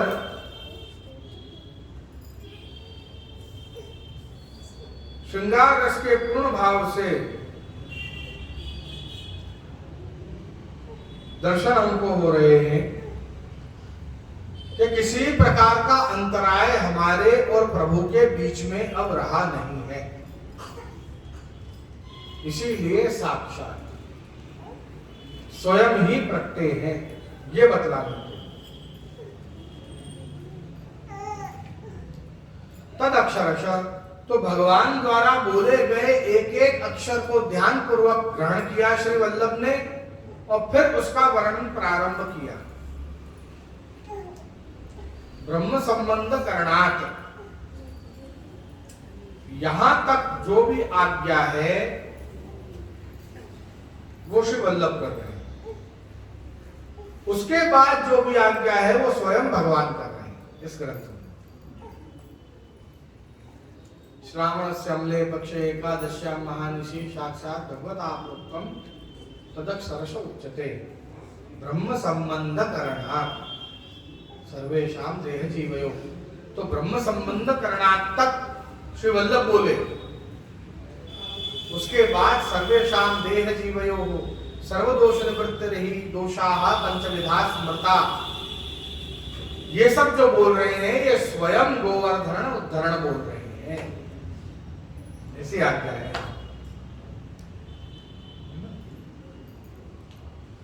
तो यहां पर श्लोकार्थ के अंदर गद्य मंत्र, पदार्थ के अंदर शब्द का अर्थ, अर्ध श्लोकार्थ के अंदर पंचाक्षर मंत्र, और प्रकरणार्थ के अंदर किसी भी प्रकार से अंतराय ना रहे उस अंतर्गत अर्थ को भी समझाना। इस प्रकार से ये 4 प्रकार के अर्थ इसी ग्रंथ में से निकल रहे हैं, जिसके अलावा व्याख्यार्थ, वेदार्थ और अक्षरार्थ तो है ही। इसके प्रत्येक अक्षर के अंदर इतने अर्थ निकलने के, प्रत्येक वाक्य के अंदर इतने अर्थ निकलने के कारण ही ऐसा भी कहा जाता है कि यहाँ पर पंचाक्षर अंदर ही गुप्त रूप से रखा गया।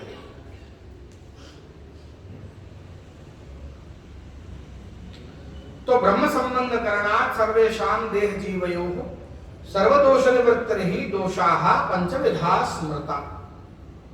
देखिए दोष कितने प्रकार के हैं? पंचविधा, 5 प्रकार के दोष हैं। कहाँ वर्णन है इसका? स्मृता, स्मृतियों में, श्रुति और स्मृति, जैसे कहा ना, स्मृतियों में इसका वर्णन है। तो पुष्टि मार्ग या ब्रह्म संबंध होने के बाद यदि सेवा और सत्संग नहीं करते हैं तो इस देह को धारण करने का कोई अर्थ नहीं रह जाता। ये बात यहां कह रहे हैं। इसलिए सेवा में प्रतिबंधक जितने भी दोष हैं वो असाधारण दोष हैं, वो साधारण दोष नहीं है, बहुत बड़े दोष हैं। इसलिए उनकी निवृत्ति भी असाधारण ही होनी चाहिए, साधारण मंत्रों से उनकी निवृत्ति नहीं होगी। यो अर्थ है, ठीक है। तो जब वो दोष निवृत्त होंगे तो स्वयं प्रभु उनके भीतर वो आग जलाएंगे कि नहीं अब मुझे जाना। अब वो कब करेंगे वो उनकी इच्छा है। तो यहां वो तीसरे प्रश्न का जवाब मिला कि इसको ब्रह्म संबंध देना या नहीं देना, ये सेवा का लायक है या नहीं है। सबसे बड़ी बात ही ये है कि यदि वो जीव आपके पास आकर व्रत करके हाथ में तुलसी लेकर वो यदि ठाकुर जी के सम्मुख खड़ा है तो वो अधिकारी है, वरना वो वहां तक पहुंच ही नहीं पाता, वो आ ही नहीं पाता ठाकुर जी के सामने। फिर उसका वर्ण कब करना है वो प्रभु नक्की करेंगे। यहां पर एक ब्रह्म संबंध रूपी एप्लीकेशन है जो अपन लगा रहे हैं। अब एप्लीकेशन एक्सेप्ट करना वो प्रभु के ऊपर है। ये वो वाली बात एक उदाहरण है। हालांकि ब्रह्म संबंध जिस समय लिया उसी समय से उसकी सेवा करने का अधिकार तो प्राप्त हो ही जाए, उसको छूने का अधिकार प्राप्त हो, पर उसको छूकर जब हमको करंट लगे तब असली आनंद आया। ये तो उसको छुए तो तरंग चलने लगे कि वो नाच का दर्शन कब करूं, शयन हो रही है मंगला कब हो गए, वो ताप हो तब आना, कब उससे दोबारा मिलना हो। ये जैसा आज दर्शन दिया ऐसा दर्शन नित्य देते रहे यो, तो हृदय में ताप हो। तो यहां पर जो अपने देहाध्यास, प्राणाध्यास, इंद्रियाध्यास, अंतःकरणाध्यास और स्वरूप विस्मृति, ये 5 प्रकार के जो दोष बताए हैं उसी को यहां पर दूसरे अर्थ में अलग नाम से यहां पर बतलाए। सहजा, देशोत्था, कालोत्था, संयोगजा और स्पर्श, ये 5 दोष बताए।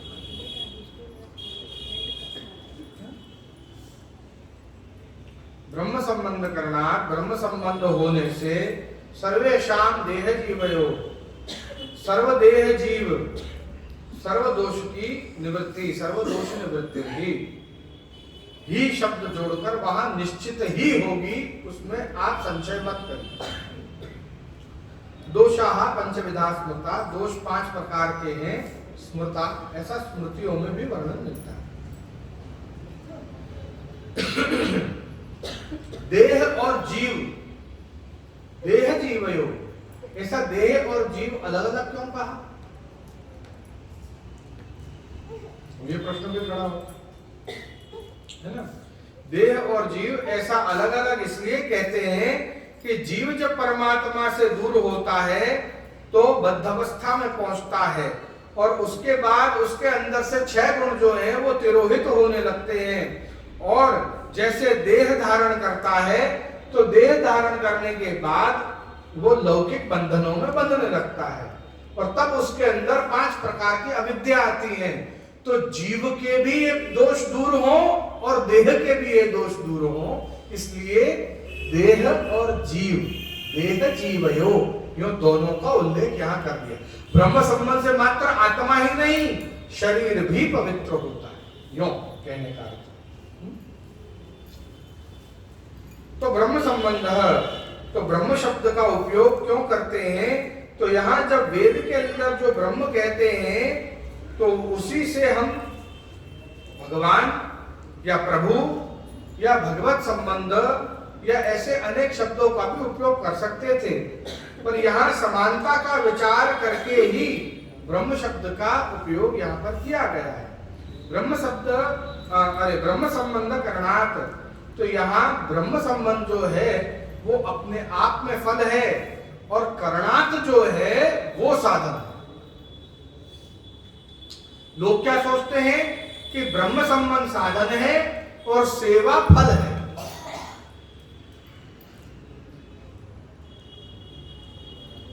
ब्रह्म संबंध हो रहा है वो साधन है, ब्रह्म संबंध होना वो फल है, और सेवा उस फल का रस है, वो निचोड़ है उस फल का,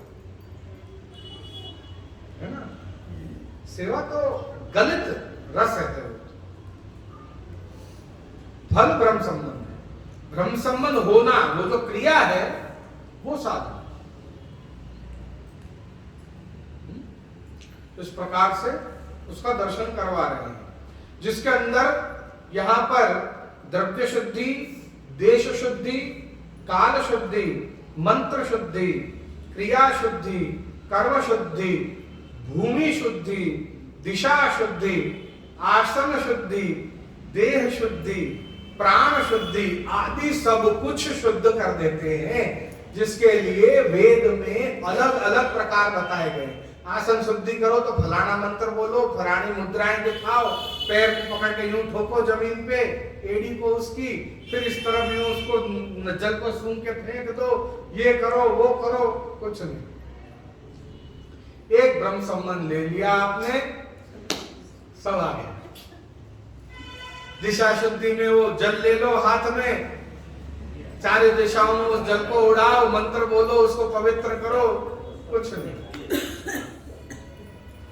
एक ब्रह्म संबंध मात्र लेने से हमको ये सारी शुद्धियां प्रभु हमारे अंदर कर देते हैं। सबसे बड़ी बात, नहीं तो इन सबके लिए हमको अलग अलग क्रियाएं करनी नहीं पड़ती।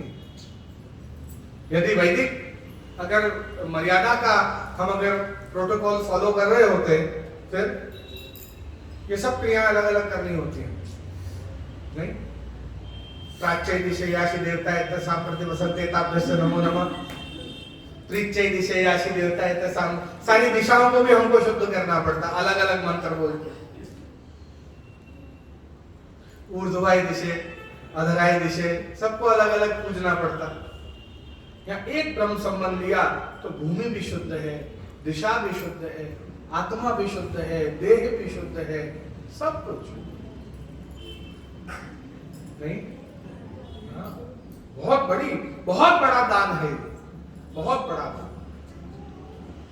और तभी तो अपने ब्रह्म संबंधी जीव जब सेवा करता है ठाकुर जी की, तो उसको आसन बिछाने की आवश्यकता नहीं है। मात्र श्रृंगार के समय और पन्ना झुलाते समय, ये दो ही समय आसन बिछते हैं। बाकी कोई भी सेवा करने में आप जमीन में बैठ जाओ, तब भी भूमि आपके तेज को नहीं खींचेगी, क्योंकि वहां सेवा में वो भूमि भी सेविका है, हम भी सेवक हैं। और किसको छू रहे हैं वो तो समझो। सबसे पहले जो कोटि सूर्यों को तेज दे रहा है, उसके पास से ऑलरेडी इतनी एनर्जी हमारे पास आ रही है, फिर क्या घटेगा।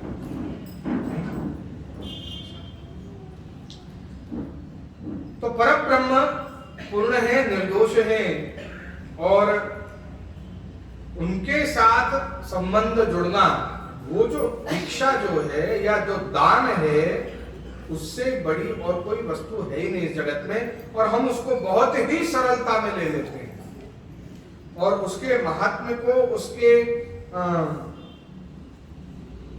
जो प्रमुखता है उसकी, उसको हम समझते नहीं। कह रहे हैं सहजा देश कालोक था, लोक वेद निरूपिता, संयोग जा स्पर्श जाश्च न मंतव्या कथंचन। अब देखिए, ये जाने अनजाने हमसे क्या क्या हो रहा है।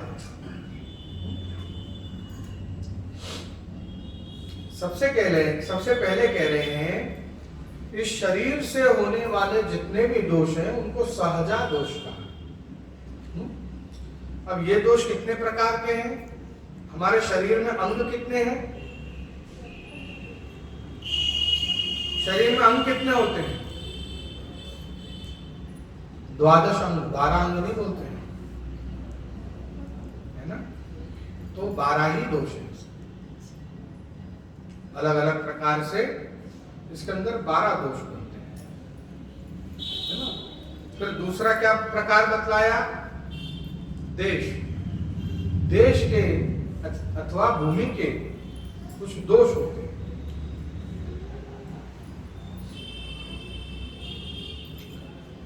कहां पर आप कैसी भूमि में रह रहे हैं उससे आपका भगवत भाव में वर्धन होगा या भगवत भाव घटेगा, उस भूमि के कारण नक्की होता है। 7 प्रकार के दोष हैं भूमि के, है ना? जिसके अंदर उशिर भूमि, गर्दभ भूमि, दुर्जन भूमि, हीन जल भूमि, जलांतर्गत भूमि, स्वचक्र भीति देश भूमि, परचक्र भीति देश भूमि, ये सारी भूमियां हैं अलग अलग प्रकार की। इनमें क्या होता है? क्या होता है? स्वचक्र भीति देश मतलब जहां हमको किसी से भय हो, ऐसी जगह पर हम रह रहे हैं। हमारे आसपास के जो लोग हैं वो ऐसे हैं कि उनसे हमको भय है, तो वहां प्रभु में उचित लगेगा? नहीं लगेगा। परचक्र भीति, हमारे कारण किसी और को भय हो, हमारा मन कहां लगा रहेगा? अब उसको और कैसे दबाऊं, उसको और कैसे डराऊं, मेरा भय उसके ऊपर बना रहे, तो प्रभु मन नहीं लगेगा। ये भूमि के दोष होते हैं। आप जैसे ही उस भूमि पे रहना शुरू करोगे ना, आपके मन के विचार ऐसे होने लग जाएंगे। ऐसी भूमि को छोड़ दो, वो जगह को छोड़ कोई दूसरी जगह जाओ जहां मन में सुकून मिले, शांति मिले, ऐसी जगह जाकर सेवा करो। नो कह रहे उशिर भूमि, जहां कुछ ना उगे, गर्दभ क्षेत्र, जहां पर रहकर और दुष्कर्म करने की इच्छा हो। गर्दभ मतलब गधा, ठीक है? दुर्जनवास, अपने आसपास बहुत सारे दुर्जन बस रहे हो जो अपनी गली में मदिरा पान जुगार वगैरह खेलते रहते हो वहां बैठकर, तो दुर्जनवास, आसपास दुर्जनवास हो। फिर हीन जल, जहां पर जल ना निकलता हो। जलांतर्गत, जहां वो भूमि जल में ही डूबी रहती हो, है ना? तो और इसके अलावा 2 प्रकार तो मैंने आपको बता ही दिए। तो ये 12 प्रकार के दोष है भूमि के, ठीक है? अब आया तीसरा काल का दोष। एक काल का अर्थ है कली काल, कलयुग। तो कलयुग का सबसे बड़ा दोष क्या है? कलयुग में सत्कर्म है पर सद विचार नहीं है, ये इसका सबसे बड़ा दोष।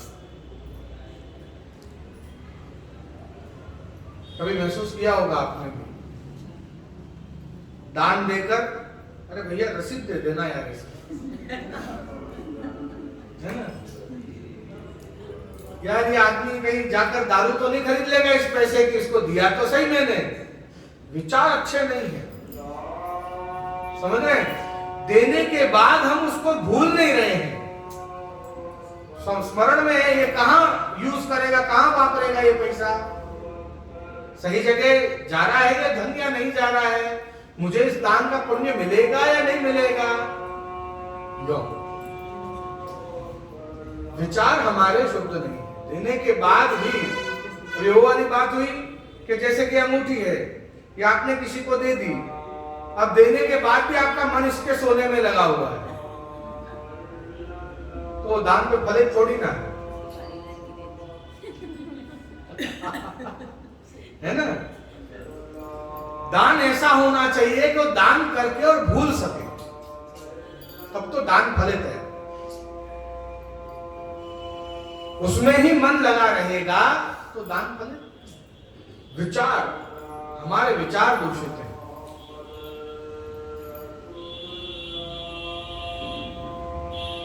मेरे भाई के भरोसे घर छोड़ के जा रहा हूं, अपने नाम पे तो नहीं करवा लेगा दस्तावेज, विचार ही दूषित। कलयुग में विचार दूषित। कर्म तो अभी भी अच्छे कर्म करने वाले लोग हैं, सत्कर्म हो रहा है, पर सद्विचार नहीं। इसके अलावा प्रातः, मध्याह्न और सायं, ये 3 दोष जो हैं ये बतलाए हैं। प्रातः समय जो काम नहीं करना चाहिए वो किया हो, मध्याह्न समय जो कार्य नहीं करना चाहिए वो किया हो, और सायं समय जो कार्य नहीं करना चाहिए वो किया हो, तो उसको काल का दोष लगता है। उसके बाद संयोग का दोष। संयोग किसका? कि जिसके भगवान और गुरु के प्रति दुर्भाव हो, उसके साथ उठना बैठना यदि हो हमारा, तो उसको संयोग का दोष लगता है। और वो दोष कितने प्रकार के हैं? तो कहा 7 प्रकार के दोष हैं। सबसे पहले सहभोजन, ऐसे के साथ तुमने बैठकर भोजन किया। उसके बाद शयन, उसके साथ हम रहना घूमना फिरना, हमारा सोना उठना बैठना जागना चल रहा हो। आसन, उसको समान आसन देकर उसी के साथ बैठे हो। गान, उसके साथ हमने गान आदि मतलब एक ही शौक रखे हो उसके जैसे ही, या ऐसे किसी से विवाह कर लिया हो, या कुभाषा का असर, उसकी भाषा का असर हम पे हो रहा हो, या उसके साथ रह रहे हो मतलब जैसे कॉलेज वगैरह में जाते हैं और डॉर्म्स में, हॉस्टल्स में रहते हैं, तो वहां पर सहनिवास हो गया। कोई दूषित विचार वाला हमारे संग यदि आ गया तो उसको संयोग का दोष लगता है ना। ये 7 प्रकार के दोष हो गए संयोग के। अब आया आखिरी दोष जो है स्पर्श। इसके 3 प्रकार के स्पर्श बतला रहे हैं श्रीमद् वल्लभाचार्य। पहला स्पर्श है मानसिक स्पर्श। मन से किसी के बारे में गलत विचार कर रहे हैं, वो मानसिक स्पर्श हो। धन पड़ा है, यार इतना धन यदि मेरे पास होता, मन से हमने उस धन को छू लिया, नहीं है ना, मानसिक स्पर्श। वाचिक, वाचा से कोई हमने दोष कर दिया, कुछ गलत बोलकर, तो उसकी वाचा, उसकी वाणी किसी को गलत तरीके से छू गई, वाचा स्पर्श गई, ऐसा कहते हैं ना। और फिर कायिक स्पर्श तो है, सीधे छूना काया से। अब देखिए ये कनेक्ट कैसे होता है। किसी के धन पर किसी का मन बिगड़ा, मानसिक स्पर्श हुआ। उसने क्या किया, उस धन को चुरा लिया, चुरा कर वो कहीं मौज शौक में उस धन को उसने उड़ा दिया। वो जो 500 रुपए की नोट है वो घूमते घूमते घूमते घूमते अलग अलग भाग में विभाजित होते हुए और सब्जी वाले के पास पहुंची 50 रुपए की नोट के लिए, है ही उसी 500 नोट का विभाजन। आप गए, आपने सब्जी खरीदी, आपने सामने से उसको 100 रुपए दिए, आपके पास खुले रुपए नहीं, पर सब्जी मात्र 50 रुपए की। उसने वही नोट जो किसी के वॉलेट में से, पर्स में से जो चुराई हुई है, वो 50 रुपए की नोट आपके हाथ में थमाई। आपने जैसे ही उस नोट को कायिक स्पर्श, इस काया से स्पर्श किया, सो आपके विचार बदले। अब कैसे पता चले कि ये जो नोट मुझे लौटा रहा है वो चोरी की है, किसी को काट कर, मार कर, दुख देकर, कष्ट देकर कमाई गई है? कैसे? कुनीति का धन है, कैसे पता चले? नहीं पता चल सकता। तो जब पता ही नहीं है कि हम ये सब दोष कर रहे हैं, तो इन दोषों की निवृत्ति कैसे करेंगे? इसलिए श्रीमद् वल्लभाचार्य जी ने कहा कि ब्रह्म संबंध से उत्तम और कोई प्रकार नहीं है कि तुम यदि नहीं भी जानते कि तुम ये दोष कर रहे हो, तो भी वो सारे दोष दूर हो जाएंगे। तो ना तुमको भूमि का दोष लगेगा, न स्पर्श का दोष लगेगा, न काल का दोष लगेगा, न संयोग का दोष लगेगा। यदि तुम ब्रह्म संबंधी जीव हो और यदि तुम कॉलेज में हॉस्टल में जाकर भी किसी के साथ रह रहे हो, तो हो सकता है कि तुम 2-4 साल बिगड़ेल हो जाओ, और जब वहां से छूटोगे और ठाकुर जी जैसे तुमको दोबारा पकड़ेंगे, वापस सीधे हो जाओ। कहने का अर्थ है वो दोष हमारे लिए स्थायी नहीं रहेगा। जितनी देर हम प्रभु से दूर हैं, इतनी देर ही हमको बाधा करेगा, क्योंकि हम ब्रह्म संबंधी जीव हैं। जैसे ही प्रभु के सम्मुख होंगे, प्रभु हमको हमारा स्वरूप की सुधि दोबारा लिवा देंगे। तू कोई साधारण है? तू कौन है? तू जान, स्वरूप का ज्ञान करना। सर्वदोष निवृत्ति, ही शब्द ही वहां इसीलिए लगाया है। सर्व के अंदर सर्व आ गया, सर्वदोष निवृत्ति। ही का अर्थ ही है निश्चित होंगे दूर, तुम संशय रखो ही मत। अज्ञानाद अथवा ज्ञानाद कृतमात्म निवेदनम, यहां तक कहा श्रीमदाचार्य ने। तो देखो, अरे अज्ञानता में भी ब्रह्म संबंध ले लिया है तो भी यही फल है। ऐसा नहीं है कि चलो सब जान लिया, समझ लिया, मंत्र का अर्थ भी समझ लिया, आचार्य बालकों के पास बैठकर उसके बाद के कर्तव्य भी समझ लिए, तब जाकर ये फल मिलेगा। नहीं, आप नहीं जानते ब्रह्म संबंध क्या है और किसी ने कह दिया चुपचाप खड़े हो जाना जेजे के सामने। वो छोटा बच्चा यूं हाथ में तुलसी लेकर खड़ा है और जो जेजे बुलवा रहे वो बोल रहा है, वो जानता नहीं है वो क्या कर रहा है, फिर भी ये ही फल मिलेगा उसको। असली बात तो ये है, अज्ञानात् अथवा ज्ञानात् कृतमात्म निवेदनम। यदि तुम्हारा निवेदन किया गया है, निवेदन मतलब आत्मनिवेदन, ब्रह्म संबंध, तो यही ही कृष्ण सात्कृत प्राणैस्तेषां का परिदेवना तथा निवेदने चिंता त्याज्य श्री पुरुषोत्तमे विनियोगे पिसात् त्याज्य समर्थो ही हरिस्मरण। यह क्या कर रहे, छोड़ दो चिंता। ये ब्रह्म संबंध उसी का होता है जो अधिकारी है, वरना वो सामने आके खड़ा भी नहीं हो सकता। ये मत सोचो कि इसको, इस भाई को दिया तो दूसरे भाई को देवे, मां को दिया तो बेटे को देवे, ये मत सोचो। वो बेटा आकर खड़ा तभी होगा जब वो अधिकारी होगा, किसी ना किसी प्रकार से ठाकुर जी उसको अपने में खींच ही लेंगे अपनी ओर, तभी वो हाथ में तुलसी लेकर खड़े रहने का सामर्थ्य भी रख रहा है, वरना वो टाल ही देगा, उसके किसी ना किसी प्रकार से टल जाएगा, ब्रह्म संबंध नहीं होगा। ऐसी आज्ञा है प्राचीन काल में।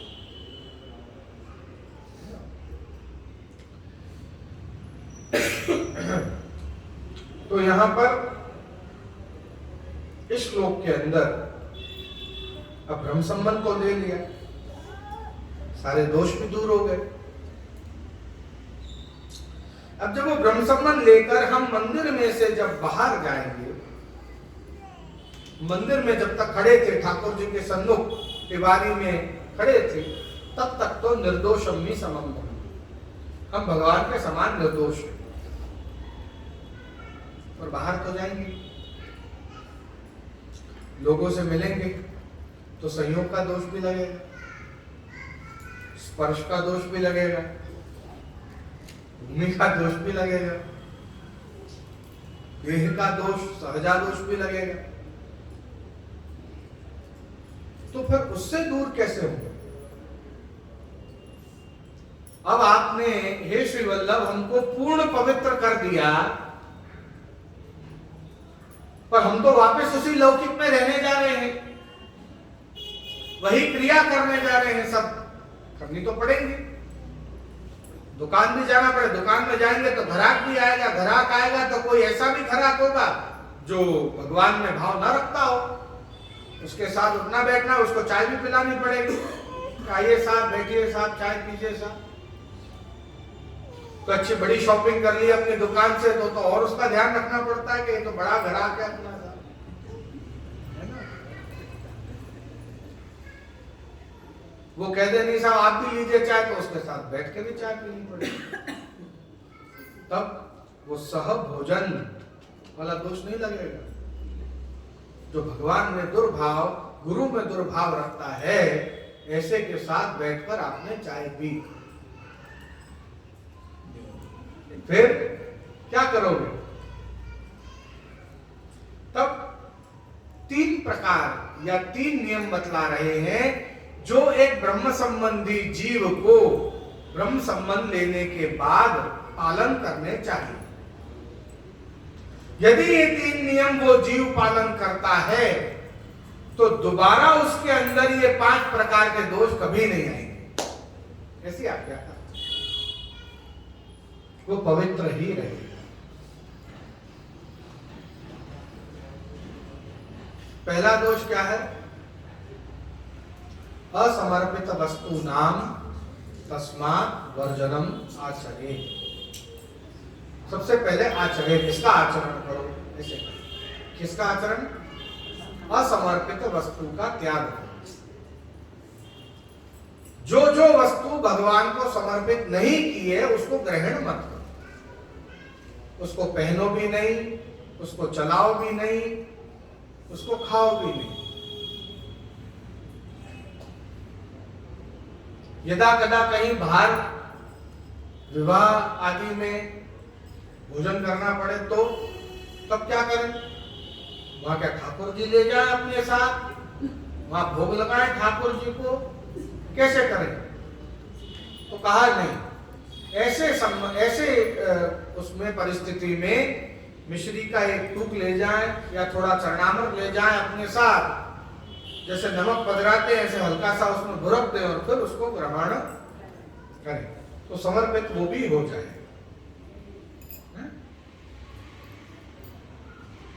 कोई गहना खरीदा है, कोई गाड़ी खरीदी है, सब ठाकुर जी को सबसे पहले विनियोग करो।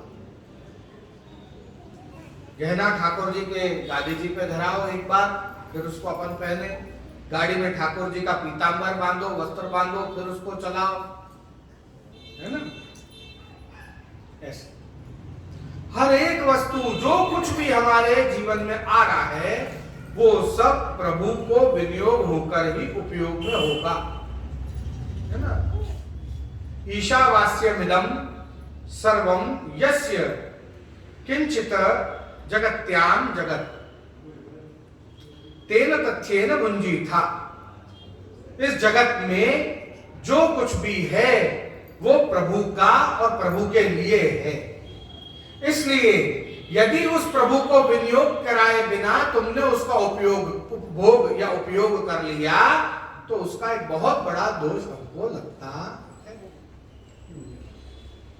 तो हर एक वस्तु, भले वो अनाज हो, और देख लेना इस बात को, लोगों को ये बात भ्रांति हो जाती है कि होटलों में खाने से दोष लगता है। नहीं, घर पे भी यदि रसोई बन रही है और वो ठाकुर जी को भोग नहीं आ रही है तो वो रसोई भी इतनी ही दूषित है, ये समझ लें। बाहर की रसोई में क्या गड़बड़ है? क्योंकि बाहर की रसोई में स्पर्श का दोष भी लग रहा है।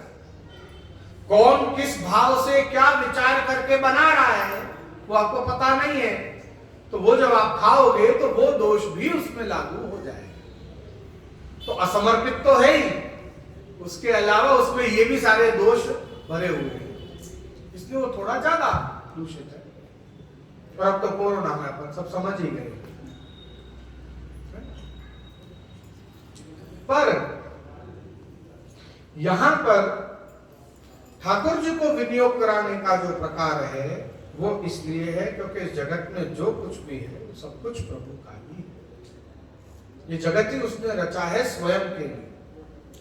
जगन नाटक वैभव, ये वैभव जो है जगत का, ये एक नाटक रूप जो है ये प्रभु ने रचा है, और सब अपने अपने जीवन के हीरो और हीरोइन है।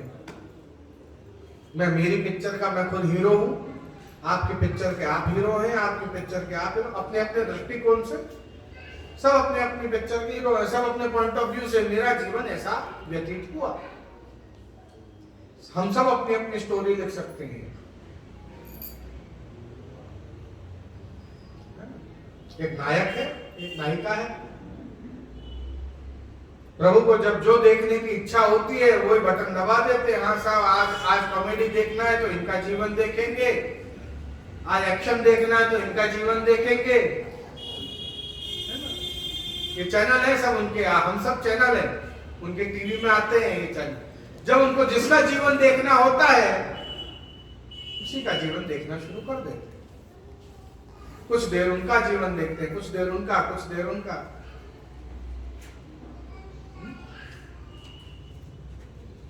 ये सब कुछ उसी का है।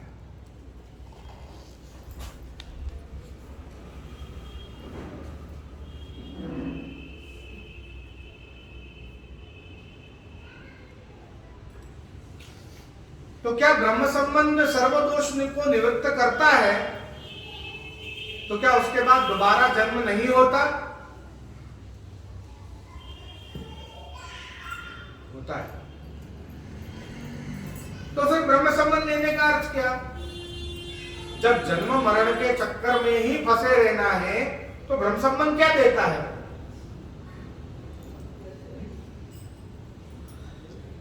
एक ब्रह्म संबंधी जीव का दोबारा जन्म तभी होता है जब उसकी कोई सेवा बाकी रहे, उसके कोई लौकिक के कारण उसका दोबारा जन्म नहीं होता है।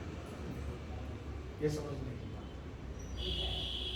उसने प्रभु से विनती की हो कि प्रभु मैं आपको गोविंद कुंड पर मैं आपको फलाने छाप का मनोरथ या ये मनोरथ करवाऊं, ऐसा मेरा मन है, पर उसका वो मनोरथ रह गया हो तो उसको पूर्ण करने के लिए उसका दोबारा जन्म होता है। उसका कोई लौकिक, उसने किसी का धन चोर लिया, ये कर लिया, वो कर, उसके लिए जन्म नहीं होता उसका।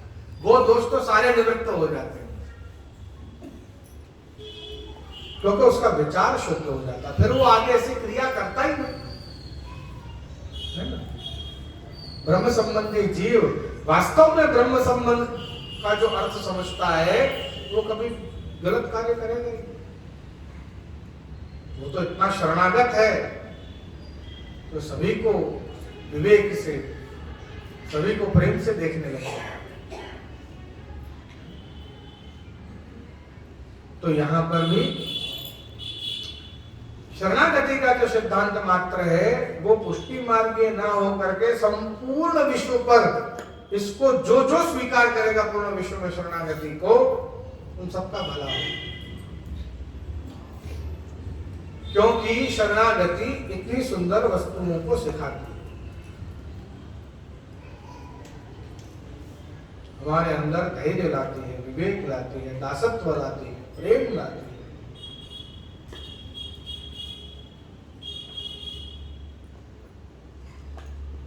तत्सुख का विचार लाती है शरणागति। बहुत सुंदर प्रसंग है।